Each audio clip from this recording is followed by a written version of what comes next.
Hello, my name is Skye, and I'm going to be talking to you about autism as it's understood by myself and other autistic people. I am autistic. I have been diagnosed since about last year, roughly 8 or 9 months ago when I was 25. So not exactly as a kid. Um, I'm not going to be having my face in the video that's public just for safety. I might get emotional during this presentation just because of connection to the information and some of the topics it covers. I also run a community for autistic people, and I've gotten quotes from them for their personal experiences because this isn't just about my experience, it's about a whole group of people.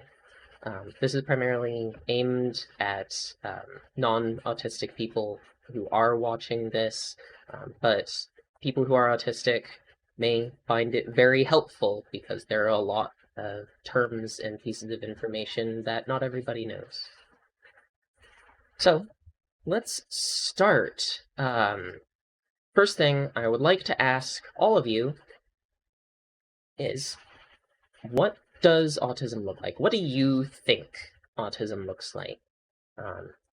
And just to have a quick test here, I have pictures of 5 people, so see if you can pick out the person who's autistic out of these.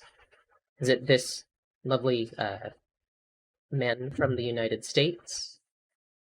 Or this lovely non-binary person, also from the United States? Or perhaps this gender fluid person from Australia? Or maybe this woman from Brazil? Or perhaps this Swiss-Austrian woman? All of these are friends of mine. I know all of them. And if you guessed any individual one of them, you're right and wrong, because every single one of these people is autistic. And every single person who is autistic is different and unique. There is, in fact, a saying about autistic people that once you've met one autistic person, you've only met one, because everybody who is on the spectrum is so different. I'd like you to keep that in mind, that everybody's an individual, and it's really hard to tell who is on the spectrum just by looking at them, even though there's stereotypes about what autistic people look like.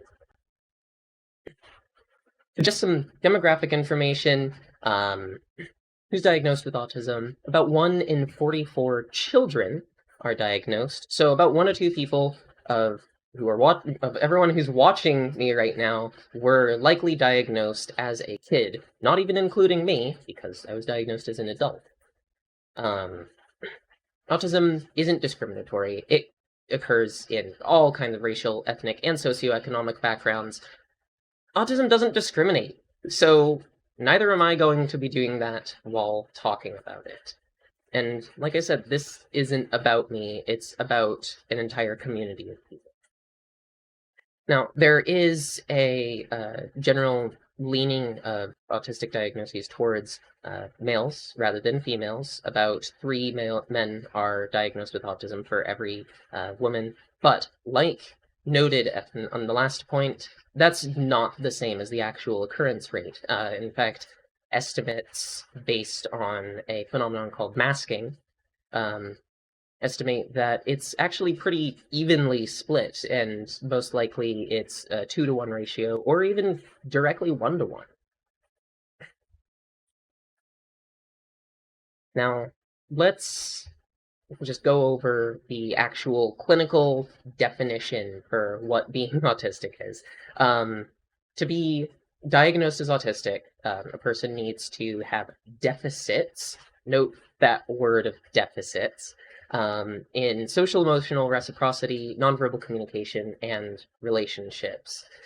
So that'll be difficulty actually having a back and forth conversation. There'll be atypicalities in communication and in nonverbal body language or tone. Like, you might notice that in a lot of ways my tone is fairly flat and I'm not being super expressive with my face. That's pretty normal. Relationships can be difficult. A lot of autistic people have broken relationships or just very few of them over time. Otherwise, under repetition and also restrictive behaviors, autistic people are going to have either repetitive movements or speech, insistence on sameness and routines, restricted and fixated interests, or atypical sensory processing is what the last one is technically called. It only has to be 2 out of those 4 categories. So again, every autistic person is different. Even if each of these exhibited exactly the same in every single person, it would only be 2 of each of them or more. So it would be a pretty reasonable combination there as well. Now, before we go on into digging into this diagnostic criteria, we need to establish that autistic people are a minority. And that has some far-reaching influences, as just about any other person who is a minority here will be able to tell you from their personal experience. This means that the narrative about autism is, by most of you, most people who aren't autistic, neurotypical people, people with fairly typical neurological functioning. One clear example of this is Autism Speaks. It was established by parents of an autistic child, and they did not understand him. They were quite upset that he was autistic, and they established Autism Speaks mainly in support of parents of autistic people rather than for autistic people themselves. They've advocated for finding genetic identifiers for autism to abort children and essentially try and remove autism from the gene pool. Now, because of that, a lot of autistic people don't like the symbology of that puzzle piece. Instead, we use these, as you see on the top and bottom of this presentation. The rainbow symbol is actually the neurodiversity symbol. It's been established for quite a while and refers to anyone who is neurologically diverse. That includes ADHD, that includes OCD, that includes all manner of other neurological conditions, especially neurodevelopmental ones. Anything that is not neurotypical. The gold infinity sign, however, that refers to something specific for autism. It's literally called autistic gold. And that's because autistic people are specialists. We're less durable. We'll see why as we go through the diagnostic criteria. But we're rare. Again, 1 in 44 are diagnosed as a kid. That's not particularly common, only slightly above 2% if I'm not off in my math. But we're typically focused on very specific topics. Like, right now, I'm pretty focused on autism itself and the details around it.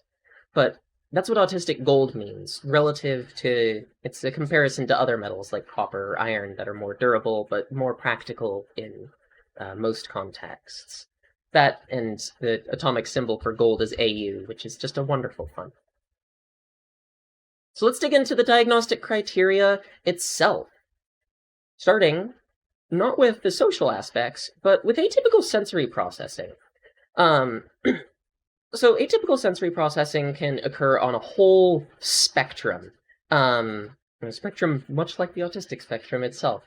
It goes from roughly being hypersensitive, so sensory input is more intense than for most people, or hyposensitive, which is less intense than it is for most people. And of course, there's variable sensitivity as well. This is why it's called atypical sensory processing, and not just being oversensitive or undersensitive.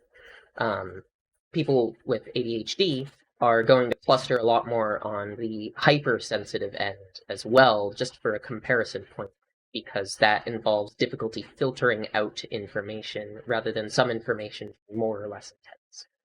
So let's talk about the specific senses that this affects, going over all of them.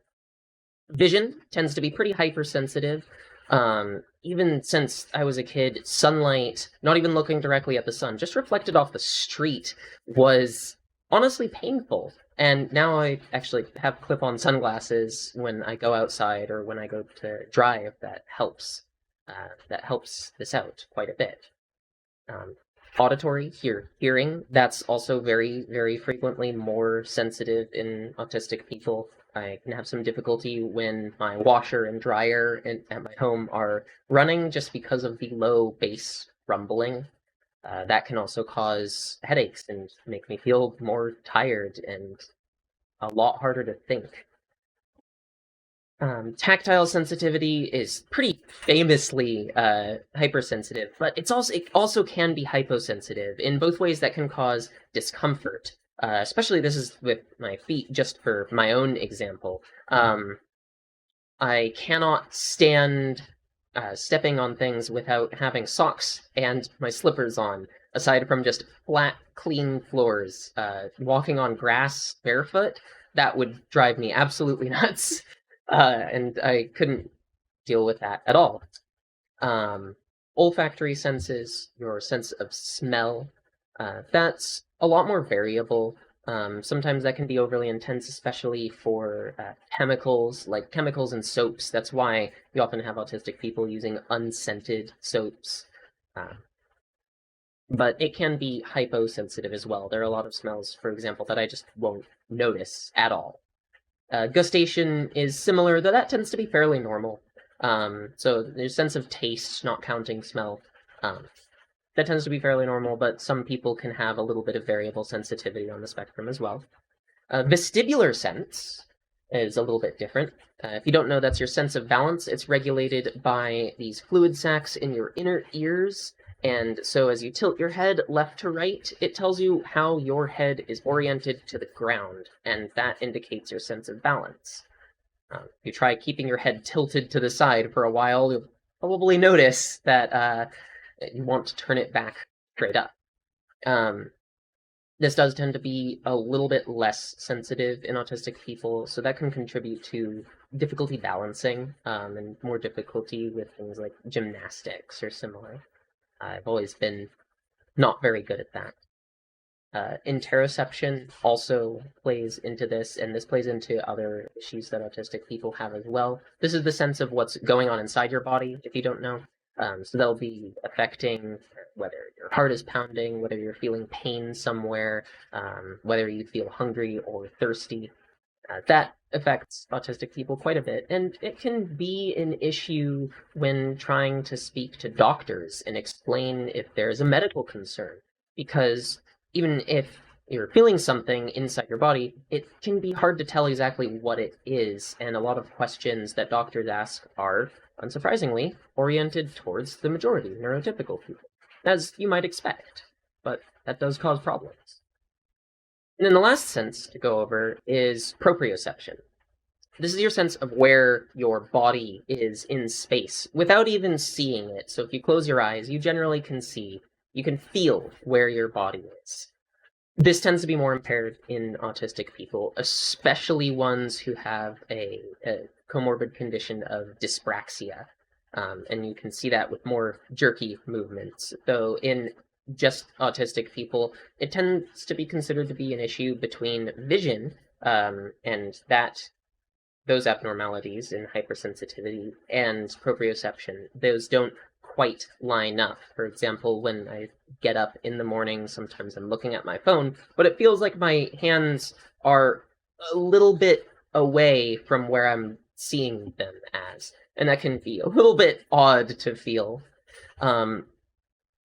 Atypical sensory processing as well is so tied with being autistic that there was a proposed diagnosis of a highly sensitive person to have atypical sensory processing, but that diagnosis just doesn't exist because it's tied so specifically to being autistic. So to move on, accommodating atypical sensory processing is very important, as it affects quite a few things. So, for example, when with hypersensitivity, you can get overwhelmed. and that can cause meltdowns, which we'll go over later, but for now, just know they are not something you want to go through or be nearby. But this stress from this atypical sensory processing, if the sun is really bright, if all of the sounds are overwhelming all the time, pretty much, then that causes constant stress. It basically takes your baseline of stress and raises it up from where it otherwise would be. And sustained stress, that's known to cause a lot of health issues. That's known to make it more difficult to deal with other stressors, like difficulty with relationships, for an example. This makes a lot of things more difficult, and it makes it harder to get work done and similar, which is why accommodating this is so important. Hyposensitivity as well can cause injury. Like, you don't feel if you get a cut or a bruise sometimes. Some autistic people have more hyposensitivity to the point where if they put their hands on a hot stove, they might not notice for a few seconds longer than you would expect, which is not good. Notably, a lot of sensory stress is not good for any of you as well, neurotypical people, or other autistic people who are watching as well. Noise pollution is pretty well known to cause more health problems overall, and also cause environmental issues because the wildlife is also not used to having so much noise. But it disproportionately affects autistic people because of these atypical types of sensory processing. So how can we accommodate this? We need to ask and understand why and when some types of sensory input are harmful. Basically, we know what's troubling us, generally. We know if something is too much. It's fine to just listen and recognize that and just accommodate that. That is a reasonable standard to have to treat people with decency. Because essentially, if you've heard of the problem of the hard problem of consciousness, how do we know if what I'm seeing is the same as what you're seeing, or if you're seeing anything at all? Well, the color red that I see is probably not the same color red that you see, quite literally, because mine is likely more or less intense. So some simple ways to accommodate this are to have, for example, on slideshows like this, presentations like this, dark backgrounds with light text on them. That's much easier on the eyes because it's overall less light and causing less problems for photosensitive people. Reduce sensory input hours in stores. That's something that's been starting to happen, thankfully, in a lot of stores around the US at the very least. I don't know if it's happening around the world. Unfortunately, my local grocery store has not yet adopted this, but I've asked them a couple times, so here's hoping. Ultimately, there are a lot more ways to accommodate sensory needs.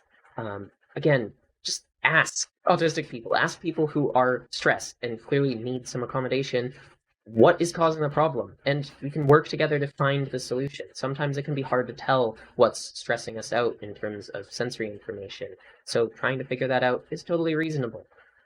But there are so many undiagnosed autistic people.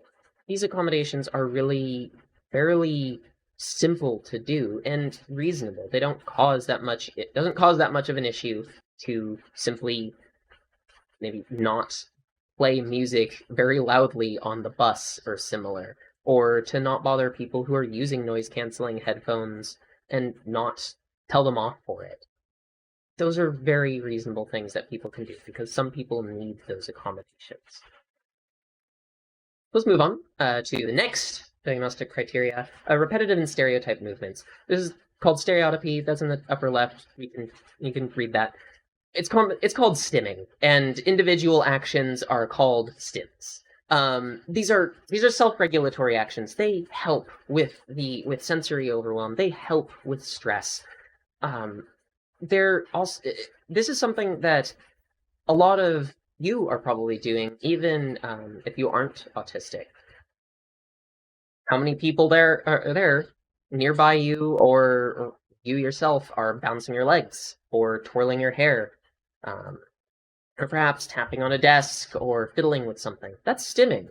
That's literally what stimming is.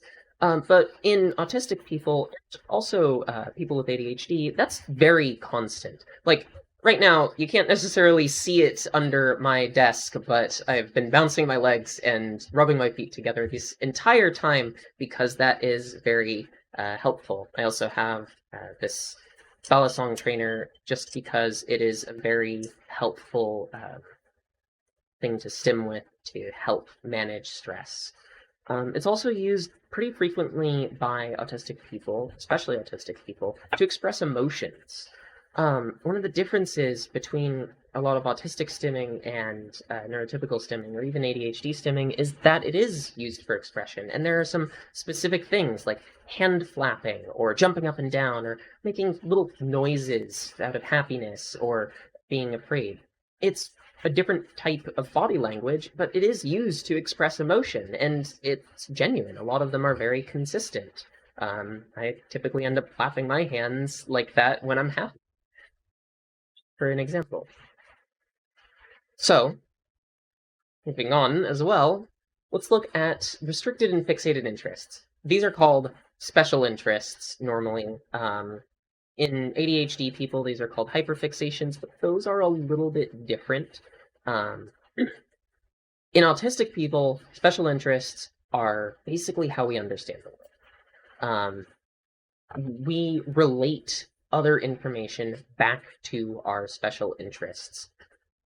Basically, we dig into a topic very deeply, like digging a borehole straight to the bottom of that bucket of information, and then we branch out from that. We have that large amount of detailed information, we branch out. Like, I absolutely love psychology. I've dug into it very far. I've read plenty of research articles just for this presentation alone, and I have a list of them at the end.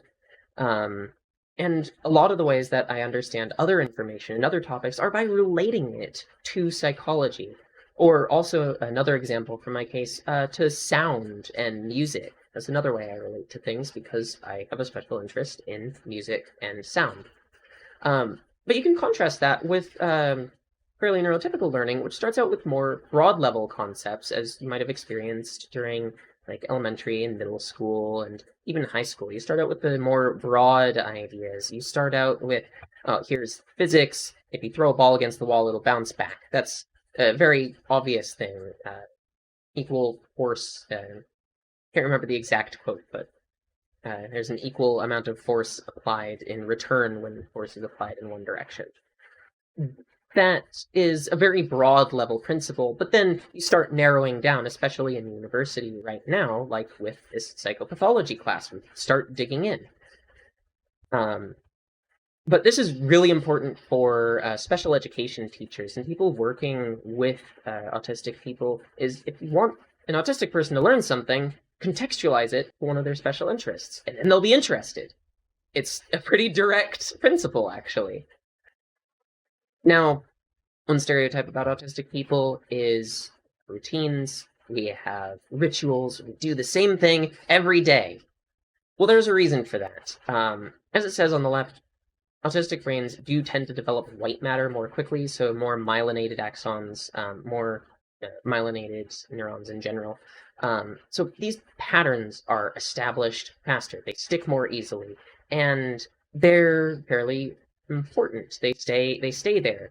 We can think a lot faster about our special interests. We can connect that information a lot faster, but it's a little bit less flexible because it's not gray matter. If you've learned anything in biopsychology, then you'll know about that. So this is really important to us. But in addition, there are other reasons why we have our schedules and our routines. It's about safety, and it's about comfort. It helps manage sensory input, because atypical sensory processing isn't always the same. One of the questions on the on a test called the RADS-R, it's used for diagnosing adults as part of the criteria. So one of the questions on there is whether sounds are, we know they stay the same, but suddenly they feel more or less intense. Sensory processing doesn't stay static and the same all day. It can change throughout the day. I've literally compared mine to having a roulette wheel that spins on occasion at random throughout the day and changes the way I'm perceiving the world, which can definitely be frustrating, but having a routine, having something that's regular, where I know what it is, and I know what I'm doing, and I know what it's going to be like, that's a point of reference. That's a point of safety. A lot of neurotypical people do this as well. You probably do this if you feel scared or if you feel things are changing too much. You go back to your habits, go back to those routines that you know are safe. That's what this is about. And that's part of why breaking through those routines is upsetting. It's so upsetting to autistic people. But there's a good reason for that. In addition, just as one side note, this also relates to some idea of rigidity.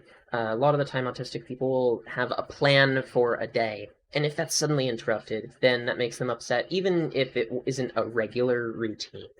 I had an issue with my dad where before I was diagnosed, I literally had a small temper tantrum as an adult because a plan was suddenly changed while I couldn't just go back and continue my plan for my day. And ended up sulking for that entire day. Not proud of that, but so it is. So, with that background, that is all of the repetition, and the rigidity portion of autism. But it's important to understand that because that impacts social communication and those deficits that are referred to in the DSM-5. This is a way that language is manipulated. Neurotypical communication is phrased as regular communication, but autistic communication is a deficit or failure. You can see this in the DSM-5 all over the way that autistic communication is described. It's described as a deficit. It's described as a failure. It's described as a problem of autistic people. This isn't quite accurate, and there is increasing research that's being done now, which doesn't start from the assumption that autistic communication is a deficit, and it's showing that it's much more of a difference. Autistic people communicate with normal efficiency with one another. In the community that I run, supporting autistic people, we communicate really easily. In fact, this is some of the times where many of these people first felt they fit in, that they could actually communicate naturally and normally and easily and make friendships just like everyone else seems to, because we're communicating in the same way, and it's not a clash between communication types. That's the real problem here. And in fact, in a study that I have at the end of this presentation, it shows how autistic people communicate with totally normal efficiency with one another, just like neurotypical people communicate with normal efficiency with one another. And when it clashes, then less information is conveyed. Then you have a problem. So let's look into the actual criteria. Social emotional reciprocity. You can see what the deficits are generally defined as. This is taken directly from the DSM. You can look it up on the CDC's website, and it actually says that you have the abnormal social approach, that failure of back and forth communication, reduced sharing of interests, and failure to initiate or respond to social interactions. But, well, what does this actually mean? Let's look at the actual autistic communication. We don't engage in small talk very much. We don't like small talk, and there's a good reason for that. Small talk is about establishing connection, and everything I've studied about it. It isn't about conveying information, not explicitly. It's about establishing what ethnicity a person's from, what culture, what socioeconomic background, where are they coming from, and what's going to be the social status difference between the people communicating here. And once that connection is established, once the dynamic is established, then information can go back and forth. Oh, is it frozen? Okay, perfect. It's back. So, autistic communication is kind of the opposite here. We talk about information in order to establish our connections, in order to establish our social relationships. This is an abnormal social approach, certainly, But it's not wrong, and neither is the neurotypical way of communicating too. It's totally reasonable to try and establish the social dynamic first. And it's also totally reasonable to start with information and use that to establish the social dynamic. One example of this is info dumping, which is literally what I'm doing now and what I'll be doing for another 50 minutes. Thank you, Professor Ellingson, for letting me do this.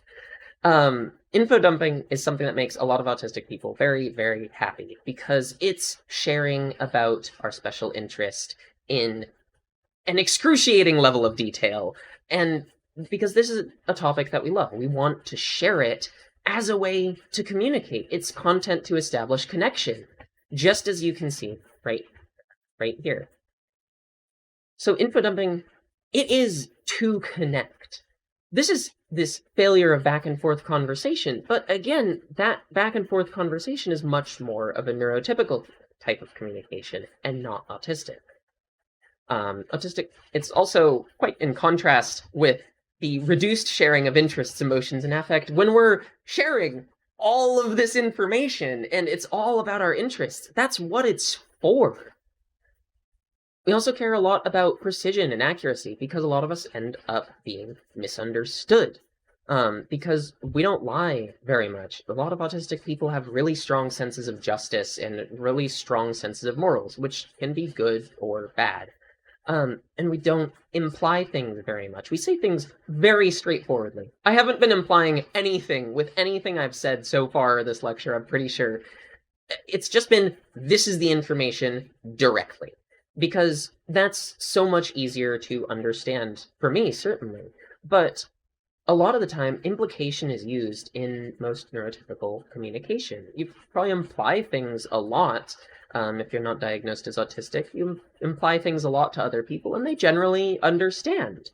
But again, this is an abnormal social approach. And when you're communicating with an autistic person, and normal communication dictates that most likely the other person is using implication or sprinkling little white lies in certain places, that can be an assumption that's made that's just incorrect. And so that leads to miscommunication and frustration. But autistic people are a minority. So it's assumed to be our fault, even though it's just a difference. And that's really frustrating. We also use a lot of unusual metaphors and analogies. You'll see this in the quotes that I have from my community about autism. We use words a little bit differently, and sometimes just for fun, deliberately using them in a slightly inaccurate but cheeky way. We focus a lot on functional interactions. We focus a lot on what is the purpose of speaking right now. And if there's not a purpose, why are we talking? Again, totally reasonable way to communicate, just not usual. We also do a lot of parallel play. This is the failure to initiate or respond to social interactions, just like focusing on functionality is. Parallel play is just sitting next to another person doing your own thing, not actually interacting, but just enjoying their presence. And that's a way that a lot of autistic people express comfort and even love for a person, but it's not a typical way. One of the people from my community actually spoke about this, responded to one of my questions in relation to this. They're a white woman with ADHD, anxiety, depression, social anxiety, and trichotillomania, or hair pulling. They tug on their hair a lot and end up pulling it out. They said that if someone asks her a simple question, then she can probably answer it, but her brain can't seem to use words. This is an example of when autistic people go nonverbal or semi-verbal, as occasionally happens, especially when overstressed. She says during this time they're all in a locked box, or sometimes she's just very content to listen to the people around her without offering any input, but that's not how she is usually, so that can be very off-putting. But this is a fairly normal thing to have happen. I've ended up going fairly semi-verbal and just clamming up and not talking as much when I get overwhelmed or when I'm in a group situation. And that can be very frustrating and very difficult to handle. So, moving on from this, let's look at nonverbal communication. So these deficits are defined as poorly integrated communication. So the way that I'm moving my body might not, or smiling or similar, might not exactly correspond to the way that I'm feeling or what I'm trying to express. It could be abnormalities in eye contact. I don't look at people in the eyes. A lot of people, autistic people, really don't like doing that. Deficits in understanding and use of gestures. Again, that word, deficits. Or even a total lack of facial expressions in nonverbal communication, like vocal tone. This is called a flat affect, and it affects some other conditions as well, like schizophrenia, for one example, typically has a flat affect. But differences aren't deficits, and behavior is communication. Stimming is communication. And so neurotypical body language, like facial expression and most nonverbal communications and tone, that's not supernatural to autistic people. Our natural body language is stimming. It is our natural stim. It's the hand flapping. It's the little noises. It's all of those strange and conventionally nonsense, pointless actions. We end up studying normal body language, neurotypical body language, more academically. We study people as kids in elementary school. We try to understand because, again, we're in the minority. We have to understand you, neurotypical people in the audience, in order to be understood, in order to be accepted at all. And this misunderstanding goes both ways. It's actually defined, this is literally something that's called the double empathy problem, where autistic people don't understand neurotypical people. Same goes the other way. But again, if you look at the literature, a lot of autistic people are considered to have a deficit in cognitive empathy, their ability to understand how other people are thinking. That goes both ways, and autistic people tend to understand each other fairly well, just as well as neurotypical people understand one another as well. So, because of this, difficulty with relationships, that's normal. That makes perfect sense with all of that prior context. We're different. Autistic people are different. We're treated more poorly because of it. We're ostracized and pulled out of these social interactions and called weird and different. And yes, we are weird and different, but that doesn't mean that we're wrong. In fact, unlike a lot of stereotypes, autistic people tend to be more motivated. Again, this is a research study that is at the end, in the resources at the end of this presentation. We tend to be more interested in engaging with others, to form more lasting, intimate social relationships, but we're also typically rated as more awkward and less charismatic, so that causes a problem, and we do have difficulties there. Additionally, another myth is that autistic people are unempathetic, that we have impaired cognitive empathy. And that's considered to be empathy in general, but a lot of autistic people have intense emotional empathy. We care very, very strongly for people. That's part of why we end up having such a strong sense of justice. But that's not considered. We're called unempathetic. So unsurprisingly, a lot of autistic people do withdraw socially. We get bullied. We get abused.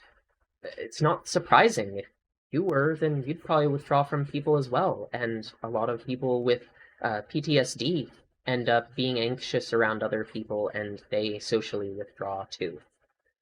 In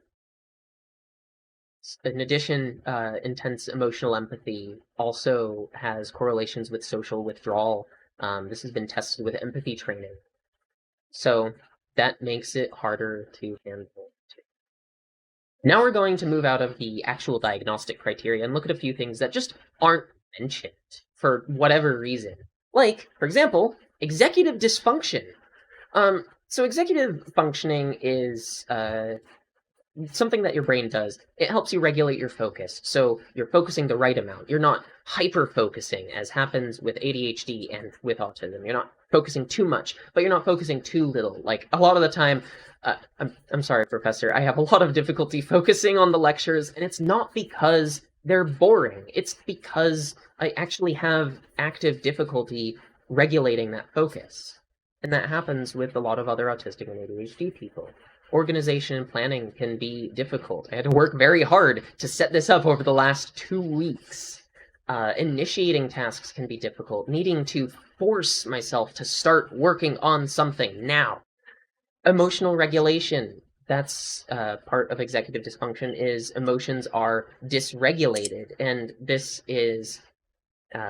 could be part of what results in that more intense emotional empathy. It could be very well just normal emotional empathy, but emotional dysregulation makes it feel more intense than it necessarily should. And keeping track of tasks is hard, so it's difficult to get homework in. That's why you have flexible deadlines as an accommodation, typically. Again, this isn't part of the diagnostic criteria, but it's so common in autistic people. It's a core feature of ADHD as well, and like it says there, autism and ADHD are very common comorbidities. Again, I included a study about this at the end slide, where there's further reading. 36.7% of autistic people meet thresholds for ADHD diagnosis when directly checked. But this number is estimated to be up to 70 to 80%. That's huge. And stimulant medication shows benefit in the majority of autistic people who have executive functioning difficulties, but it's not approved for autistic people. It is approved for ADHD people, but not people who only have an autism diagnosis, despite it being helpful. The experience of having difficulties with executive function was described by one of the people in my community, a white non-binary person with suspected ADHD. They compared it to The Sims 4. There's a bug that occurs when you queue up multiple tasks and the entire queue disappears and your sim just stands there doing nothing, and you're trying to tell them to do something, but nothing is happening. That's executive dysfunction. The player is like their brain, and the sim is like their body. It just won't react to do what they want it to do. Sometimes it works, they say, if they break the task down into many very tiny tasks. Tiny, like move left foot down, step forwards, those types of tasks. But then if something unexpected happens, then they can go right back to zero.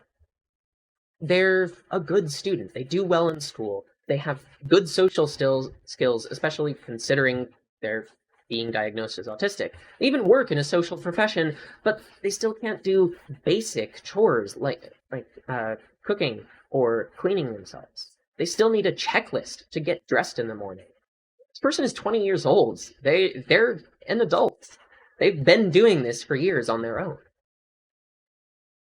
Let's look at another myth about autism, that everybody is a little autistic.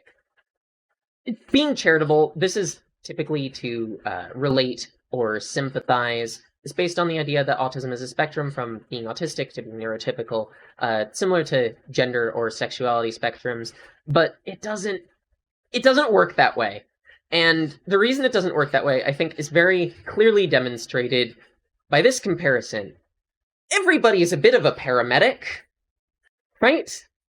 After all, caring for other people, that's a normal human experience. Everybody goes through that. Just like everybody goes through the sun being too bright. It's painful to look at. Of course, everybody experiences that. Clearly, you don't have extra sensory needs. You don't have atypical sensory processing. It's totally normal. Well, applying a Band-Aid isn't the same as performing CPR, even though they're both caring for somebody's health. And quite frankly, I wouldn't want somebody who's only applied a Band-Aid to do CPR on me. I would much prefer an actual paramedic. But ultimately, saying everybody's a little autistic, it degrades what living as autistic means, and what that's like, and how that affects a person's life and thinking. All of it. Not giving respect to that difference is, quite frankly, discriminatory. Now, this is something that's gone over in most textbooks. It's gone over in the textbook for this class before as well. Autism in children. So language development can be delayed, but it can also be faster. That's what's meant by abnormal language development. A lot of autistic kids are little scientists. They're studying people, like mentioned before with nonverbal communication. We're studying. We're trying to understand how everybody else is communicating. We're not always alone at school, despite stereotypes, because other neurodivergent people do exist, and they are also kids, and we can find each other because similar people end up attracting. That's how in-groups form in social circumstances. And a lot of parents of autistic children don't notice there's a genetic component. If it is normal for the parent who lived in a time where they were less likely to be diagnosed, of course they're not diagnosed. And, of course, that's their lived experience. It's normal, right? Well, no, it's not. And I have several people who had stuff to say about this, so I'm going to have to be quick about it. I have a Somali non-binary woman who wanted to talk about this. One of the biggest things that helped them realize they were autistic was the deep ache of loneliness they felt their entire life and how distanced they felt from all other people. They knew they weren't like everybody else, but they didn't have words for it. They thought they were wrong.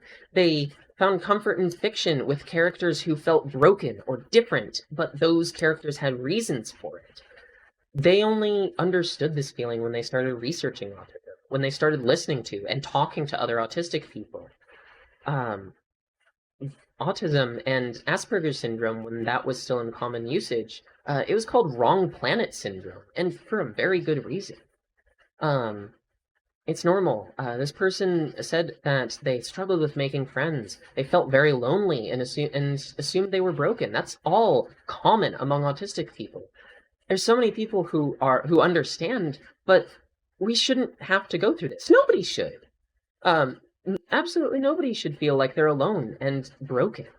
And that is a problem with being diagnosed late in life. Children deserve to be diagnosed. If they're not diagnosed as autistic, then they're diagnosed by their peers as weird and broken and wrong. And that hits. That hit me when I was a kid as well. It's not something that's deliberately said, but it's felt. Another person from my support community, Southeast Asian Chinese woman, who is questioning their gender. They have depression. They have suspected ADHD. They were diagnosed late, and they said they felt very bitter that they might have wasted their partner's life.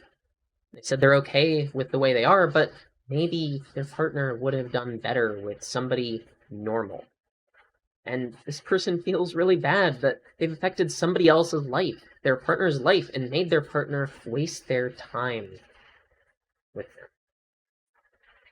One of my closest friends also wanted to share their experience about not being diagnosed. They learned that when they were younger, several of their teachers had urged their parents to get them tested for autism and ADHD. But one of their parents was so appalled at that thought that they pulled them out of the private art school. They refused to get this person tested at all because they didn't believe in labels. But now, if they chose to identify that way, oh, that's fine. So instead of autistic growing up, they were labeled weird. They were labeled an object, literally dehumanized. And internally, they felt that they only felt that they were wrong. They wish they were labeled autistic, because having to slowly figure it out alone at 20, again, and dealing with how difficult it is to be recognized as an adult who has been female and been biologically female, even just thinking of the life they could have had if they had just had a bit of support, that hurts. And that's true. A lot of parents refuse to diagnose their kids because they don't want them to be labeled. Now, we've mainly been talking about autistic people who have lower support needs. This used to be defined as functioning labels, but these labels end up being discriminatory. Because high functioning, you can function normally, like a normal person, that's used to deny aid. You can mask, you can pretend to be normal, you don't need help. Low functioning, people who are obviously autistic, who can't pretend to be normal, it's used to deny their agency, because then, clearly they can't think very well, they're disabled, they might be intellectually disabled, they can't make decisions for themselves. That's used to deny their agency, and that's very, very harmful. Now we use support need levels instead. So you can be a level 1 autistic person up to a level 3 autistic person. And the higher the number, the more support need you have. This is variable. So level 1 support need is not really needing too much. That means you can generally talk, you can communicate, you might come off a little bit weird, but it works reasonably well. Level 2 support need, that could be semi-verbal, much more difficulty communicating, much more focused on your routines and your stims, and difficulty being pulled out of it. And level 3 support need is typically nonverbal, unable to communicate neurotypically, and very, very focused on those special interests and those routines. These are variable. When I get more upset, the more upset I get, the closer I get to that level 2 need, even though normally I'm level 1. And I need more help, and I need to be understood, but it's harder to be understood. Over that time as well, I can get a lot more fixated. I can end up playing with my objects a lot more, and I end up having a harder time talking. Now, different support needs can also be due to comorbidities. There are a lot of comorbidities for autism. I'm not going to read all of them, but yeah, about 75% of autistic people have at least one diagnosed comorbid condition, and plenty likely have undiagnosed. So, this can be ADHD, we already talked about that. OCD is in 17%, epilepsy is in a third, dyslexia and dyscalculia are super common. Intellectual disability is common enough that it's been stereotyped as effectively being autism. Literally, in my biopsychology class, this term, the teacher in the very first lecture, they pretty much directly compared autism to Down syndrome. Just another example of direct discrimination against autistic people is making that comparison, and also discriminatory against people with Down syndrome, because these are not the same conditions. They have different needs. They can overlap, but they're not the same. There are also a lot of developed comorbidities that occur, like depression, which is 4 times the neurotypical rate at minimum. That would only be 20%, but it's likely far higher. Anxiety is in over 50 to 60% of autistic people. That's the diagnosed rate. PTSD, 60% of autistic people have reported PTSD at some symptoms at some point in their lifespan, and 40% when tested at that current moment. That is 25 times the rate of PTSD globally. And I have a smattering of these as well, in all likelihood. Not all of them are diagnosed, but many of them are fairly obvious based on the actual symptoms. Conduct disorder I wanted to mention as well. A lot of the times conduct disorder is based on not understanding what the rules are. We have more rigid thoughts. We think much more literally. If we understand the reasoning behind a rule, if we understand how the rule works, then we can follow it, and we will follow it because it makes sense. But if we're just told, do this, with no reason behind it, if we can't identify a reason behind it or justify it to ourselves, then of course, we're not going to follow it very well. My mom actually did this very well. She explained the rules. She explained why I needed to follow the rules, and I was a very well-behaved kid, despite being autistic. If she hadn't done this, I probably would have been a lot worse, worse off, and a lot more disobedient, possibly even diagnosed with a conduct disorder myself. So now, we're getting into some of the harder things, as you can hear. So let's talk about masking. What do you do when being yourself is wrong? I have a lovely comic here. You can find this comic creator. They're absolutely fantastic, and I highly recommend other ones. So, reasons people mask. This is pretending to not be autistic. This is trying to fit in and be normal. It's safety. It's safety against discrimination. A lot of the time, autistic people are treated poorly. If you mask, you'll be treated less poorly, though you'll still often come off as weird, and you won't fit in perfectly, but you'll fit in better. It can be helpful for trying to make friends, and to be recognized and seen, because then you are actually seen as a person, and not that weird autistic thing. Not the it that my friend experienced. A German-American man from my support server also said that they still need to mask for job interviews because there are all kinds of social rules that people think are shortcuts to determining if somebody's hireable. If he doesn't make eye contact in an interview, he has to be a liar, obviously. If he doesn't put on a very social and friendly mask, then he'll be too quiet and he won't be warm enough in the interview and he won't be hired. Failing to mask can be very, very dangerous as well. This metal device strapped to the leg in this picture is called the GED, the Graduated Electronic Decelerator. This device is used in the Judge Rotenberg Center in the United States for managing autistic people with higher support needs who end up harming themselves with their stimming because it's intense, because their needs are much higher. However, this device, while it's ostensibly to keep that from happening, it is not used for that, and it is not reasonable to be used for that. It gives people a shock. Now, if you don't know how electric shocks affect a person, at 10 milliamps, that amount of power will cause your hand to grab whatever it's holding. This is why if you grab onto something that has 10 milliamps of power and it goes through you, you will grab onto it and get a worse shock because you will be stuck holding it. That amount of power is enough if it goes through your legs or your arms to make them twitch, to make them move and launch yourself meters in the air. It can tear your muscles. These devices give 30 milliamps. 30. This graph right here in the upper left, this red area, that's the point where it can be lethal. And this is at 30, right underneath that point. This is legal now. This is happening as I speak right now in the United States, legal. The FDA had banned the use of this device last year, and that was overturned by the Supreme Court. Because it wasn't banned for use on all conditions, it was allowed again until the FDA does ban it for all conditions and not just autistic people. That is how dangerous not being able to mask can be. And that's the type of danger that's faced by people with higher support needs.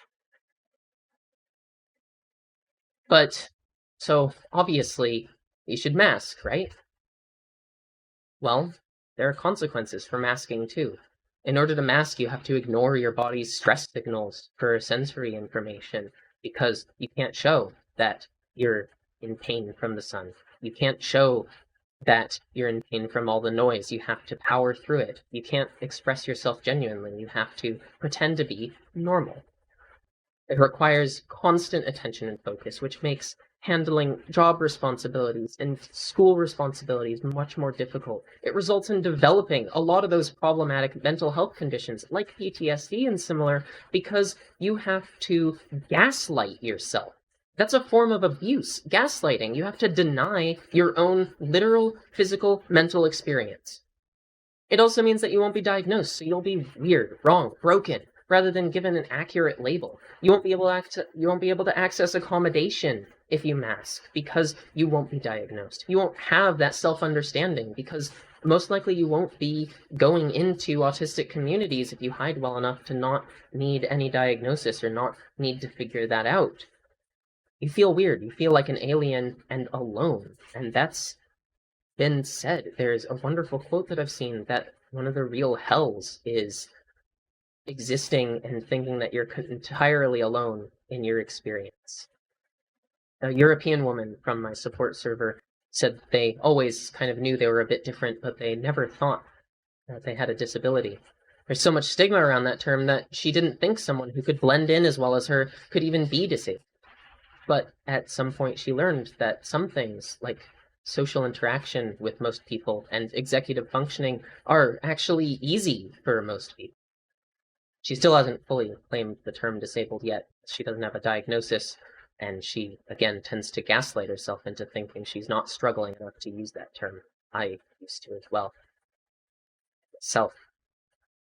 She realized that she might be autistic after watching YouTube videos about autism in women. And what really helped her was finding the support community, the Discord server that I run, and talking to other autistic people and becoming part of that community. I don't know who she was, as I don't know who responded, but she thanked me specifically in her response for helping manage that community.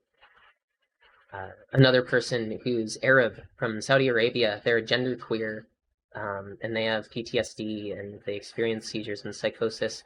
They were surprised. They said, like, yo, there's other people like me. I'm not weird. I'm not that weird. This stuff is normal here. They were that amazed and happy to find a community of people like them. Masking also results in frequent misdiagnoses. There's a whole list of them right here. And the problem with that is that you get improper care. You still mask, you still have to pretend that you aren't autistic, but you still have the same problems and no real solution to them because you're still pretending. You're still putting that stress on yourself. You might be given pills for depression, but that might not be what you're actually going through. There's a phenomenon called burnout, which we're about to get into. And take your happy pills, but they're not going to make you happy if you don't actually solve the problem, if you don't actually address what's going on and recognize it. And being autistic affects all these other conditions and how you process and think through them. So it's important to recognize, and it's important to be able to get that diagnosis. So then, we talked about this before, meltdowns, shutdowns, and burnout. What happens when you run out of energy, when you can't mask anymore, when you can't deal with the sensory input? Meltdowns, they can cause difficulty speaking. There's a whole list of what they involve. Some of mine have involved not typically yelling, but I have ended up hitting myself in the forehead with my palm or hitting my head against my desk when it's too much, when I've been pressured too intensely. I typically need to go and lay down in my bed and hide for a while until it calms down, until that maelstrom in my head goes away. And then, since it's so physically exhausting, I typically need to rest for an hour or two after that. Another thing that happens is shutting down. This is another phenomenon this is another very frustrating phenomenon, where you can't think, you become more unresponsive, you don't notice what's going on. I have some descriptions of meltdowns and shutdowns from my support community. Non-binary Chinese person described a meltdown as thoughts starting to run together and running wild. My senses and physical sensations get distorted. Sounds are too loud and colors are too bright, sometimes hot, cold, tingling, heart racing, feelings of desperation, frustration, needing to get away or out, wanting to scream or cry or both. The Southeast Asian Chinese woman also, who responded earlier, also gave a wonderful description of a shutdown where it feels like their brain is broken, they can't function, and sometimes simple things are impossible. During their worst meltdown, during their worst shutdown, they lost track of what east and west meant, and they ended up on a train to the wrong part of town. They couldn't make sense of the signs, so they just took the first one. They knew they had to eat breakfast, so they bought a bagel, but they didn't know what to do with it, and just carried it around all day instead of eating it.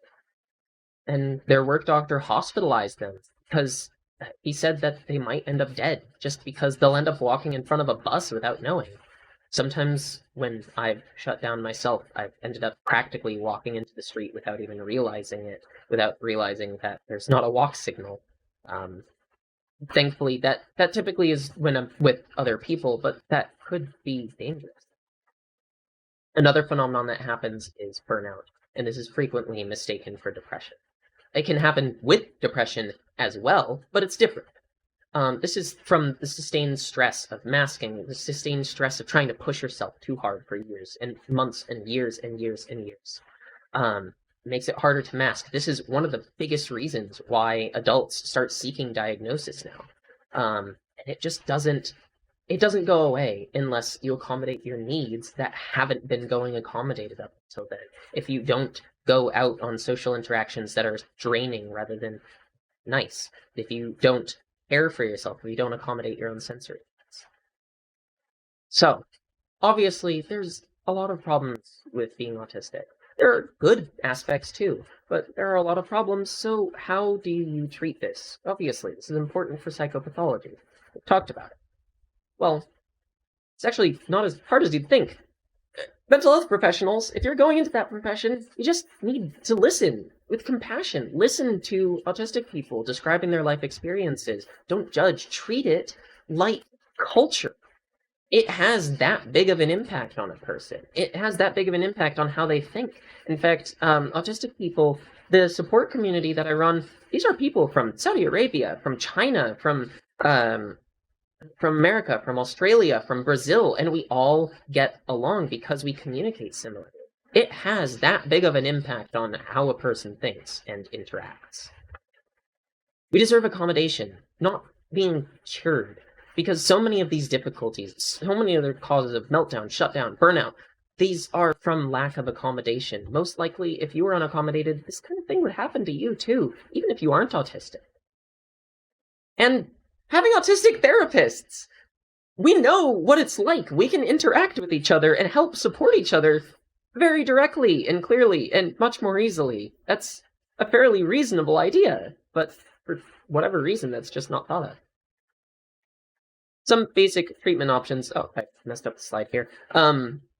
Some specific treatments that tend to work fairly well are dialectical behavioral therapy, typically used for borderline personality disorder, but there are some aspects that are very helpful, especially for autistic people with PTSD. Occupational therapy is another really good one.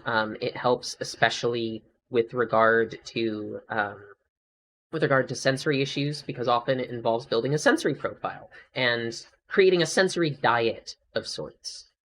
Humanistic therapy also works very well because it is listening with compassion. It's treating autistic people as individuals. Once you've met one autistic person, you have only met one autistic person, and that shines through here. Cognitive behavioral therapy actually isn't as helpful most of the time, regular CBT, because it assumes neurotypical thinking is correct. When that's masking, that's teaching masking. It's trying to teach neurotypical thinking methods as solutions when autistic people simply think differently, process information differently, and that's fine. We need something that's contextualized to that rather than neurotypical. A white non-binary person from my community also said this: if they could speak to their best therapist again, they wanted to say that diagnostic criteria is inadequate because it focuses almost entirely on the external manifestations of autism in the eyes of a clinician, but it doesn't reflect the actual phenomenological experience of having autism, of being autistic. Also, that this therapist, at the head of their department, several of the people who work with autistic people in their department were incompetent, and they've inflicted unnecessary, even though unintentional, pain on autistic patients because they were ignorant. They didn't listen and treat it with compassion. They need to read up on what being autistic is. Now, autism deserves accommodation, not cures. We don't need or want a cure.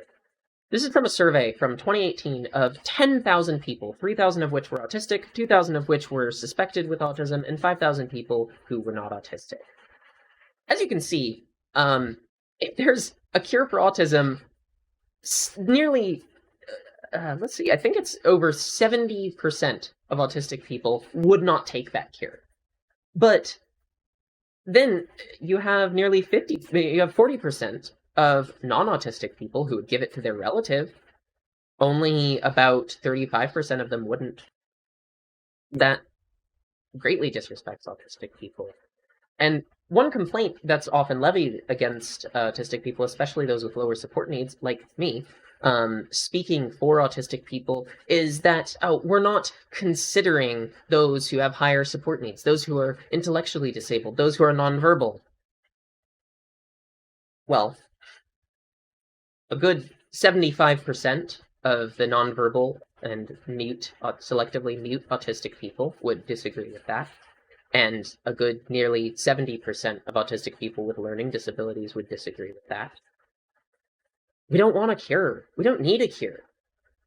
I have another two quotes from my community of autistic people. One of the white men in that community said that they would like to cure the comorbidities. They'd like to cure their anxiety, their depression, the headaches from their sensitivities, but they don't want their brain to be rewired. They don't want to be forced to fit in, because that's not a solution. The Southeast Asian Chinese woman, non-binary woman, said that she would like there to be a cure, but they'd like this cure to only be available to adults and not the parents of autistic children, because the actual autistic person themselves, the individual, should be able to decide for themselves whether or not they want a cure. This is important. Most of the people I've seen, including the people with higher support needs, have said that they would maybe want a cure for difficulty with executive functioning, like, say, stimulant medication that's shown good results but isn't approved for whatever reason. That they'd like their sensory issues cured. Accommodating those would help tremendously and let them work to their potential. We don't need a cure. And trying to cure autism is effectively trying to remove an entire segment of the population. It is literally a type of eugenics. Now, one of the last things we need to talk about is ABA. I didn't include this under the treatments for autism, despite the fact that it is the most commonly covered treatment, especially for autistic children, under insurance, because ABA is also just abuse. It's known as it's abuse. That is directly what it is. It's basically gay conversion therapy, which I'm sure you know is abusive, but it's for autistic people. It was even founded, it was created by the same person who made gay conversion therapy, and we know how unethical that is. ABA teaches masking without accommodation. It teaches autistic people to gaslight themselves, to pretend that they aren't autistic. It's training autistic people to be normal. The Judge Rotenberg Center, using that horrible, near-deadly electrical device, that is a center that practices ABA. That's what they do. They try to train autistic people like animals, like they're dogs who will just respond to a stimulus. Why is this still allowed? Why is this the only therapy that's available for so many parents of autistic children? Why isn't occupational therapy allowed? Why isn't it covered under insurance when it's shown so much benefit? ABA is for you. It's for you, the neurotypical people in the audience, to essentially not have to deal with autistic people being different. And that's nothing wrong with you, to be clear. None of this, the abuse is going on in this, that's not specifically your fault. But this is something that happens because autistic people are a minority. This therapy ends up causing PTSD because it's gaslighting us. And this is why it's important to understand what the experience of being autistic is, what it's like to be autistic, and why it's not just some kind of disorder. It's much more of a difference. Now, the last thing that I like to conclude on is a wonderful essay titled Quiet Hands, written by a lady called Julia Bascom. So, I'm going to read that now. 1. When I was a little girl, they held my hands down in tacky glue while I cried. I'm a lot bigger than them now. Walking down a hall to a meeting, my hand flies out to feel the texture on the wall as I pass by. Quiet hands, I whisper. My hand falls to my side. When I was 6 years old, people who were much bigger than me, with loud, echoing voices, held my hands down in textures that hurt worse than my broken wrist while I cried and begged and pleaded and screamed. In a classroom of language-impaired kids, the most common phrase is a metaphor. Quiet hands! A student pushes at a piece of paper, flaps their hands, stacks their fingers against their palm, pokes at a pencil, rubs their palms through their hair. It's silent until quiet hands. I've yet to meet a student who didn't instinctively know to pull back and put their hands in their lap at this order.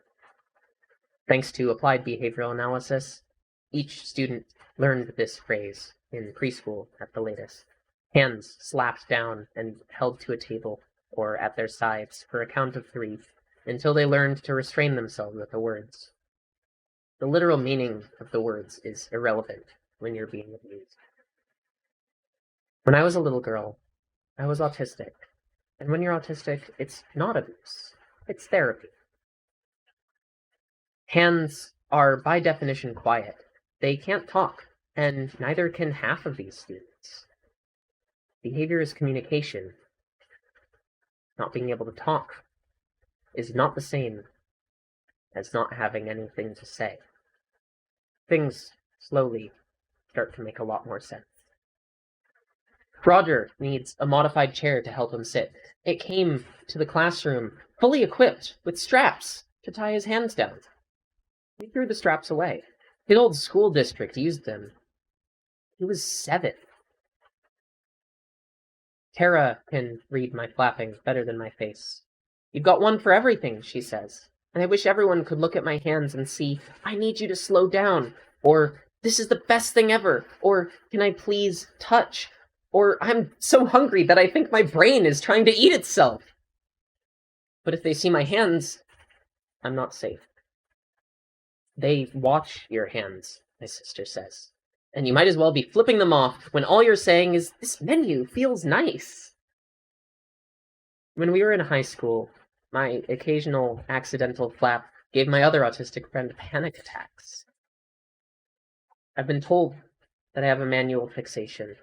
My hands are one of the few places on my body that I usually recognize as my own, can feel and can occasionally control. I'm fascinated by them. I could study them for hours. They're beautiful in a way that makes me understand what beautiful means. My hands know things the rest of me doesn't. They type words, sentences, stories, worlds that I didn't know I thought. They remember passwords and sequences I don't even remember needing. They tell me what I think, what I know, what I remember. They don't always even need a keyboard for that. My hands are an automatic feedback loop, touching and feeling simultaneously. I think I understand the whole world when I rub my fingertips together. When I'm brought to a new place, my fingers tap out the walls and tables and chairs and counters. They skim over the paper and make me laugh. They press against each other and remind me that I am real. They drum and produce sound to remind me of cause and effect. My fingers map out a world, and then they make it real. My hands are more me than I am. But I'm to have quiet hands. I know. Someone who doesn't talk doesn't need to be listened to. I know. Behavior isn't communication. It's something to be controlled. I know. Flapping your hands doesn't do anything for you, so it does nothing for me. I know. I can control it. I know. If I could just suppress it, you wouldn't have to do this. I know. They actually teach in applied behavioral analysis, in ABA, in special education teacher training, that the most important, the most basic, the most foundational thing is behavioral control. A kid's education can't begin until they're table ready. I know. I need to silence my most reliable way of gathering, processing, and expressing information. I need to put more effort into controlling and deadening and reducing and removing myself second by second than you could ever even conceive. I need to have quiet hands, because until I move 97% of the way in your direction, you can't even see that there's a 3% for you to move towards me. I know I need to have quiet hands. I know. There's a boy in the supermarket, rocking back on his heels and flapping excitedly at a display. His mom hisses, "Quiet hands," and looks around, embarrassed. I catch his eye, and I can't do it for myself, but my hands flutter at my sides when he's looking. Flapping is the new terrorist fist bump. let me be extremely fucking clear. If you grab my hands, if you grab the hands of a developmentally disabled person, if you teach quiet hands, if you work on eliminating autistic symptoms and self-stimulatory behaviors, if you take away our voice,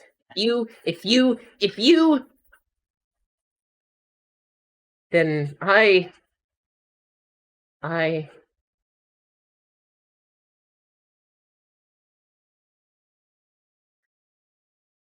thank you for letting me present this today. Autism understood by itself and by the autistic community. The final slide in this presentation has additional references and further reading for all of these topics, including Julia Bascom's writings. She has many more beyond just quiet hands. If anyone does have any questions, as we're finishing up, since we're at the end of the class period, I'll happily answer them.